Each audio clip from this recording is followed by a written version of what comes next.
Whether you're preparing for a hurricane, tornado, flood, or any other kind of disaster, it is important to keep some essentials on hand for you and your family. Have enough food and water for you and your family to last at least 3 days. Include about 1 gallon of water per person per day, as well as non-perishable foods like cans or other shelf-stable meals. Don't forget food and water for your pets too. Make sure to keep a first aid kit handy for any storm-related bumps and bruises, plus any prescription medication you might need. Remember that Florida law allows you to refill your prescriptions early if there's a storm coming. Tools, gloves, and other supplies for working outside are good to keep handy if you're going to be moving debris or making repairs after a disaster. Keep copies of your important documents, especially insurance, sealed in your kit.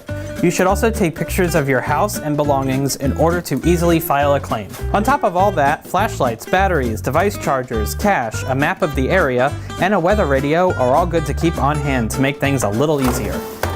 Make sure you have somewhere to store everything in. Oh, and most importantly, a guide with everything you need to know to be prepared from your local emergency management office.